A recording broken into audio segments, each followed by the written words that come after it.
Tension Myositis Syndrome. Bene, questa è la sindrome da miosite tensiva.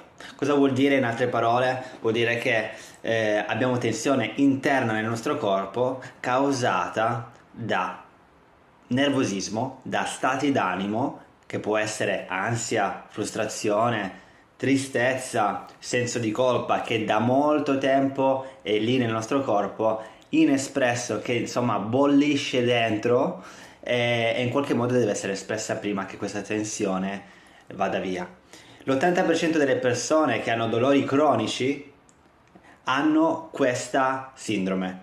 È una sindrome al 100% reversibile, quindi non ti fare spaventare dal nome, ed è una sindrome che non è diagnosticata nella maggior parte della popolazione.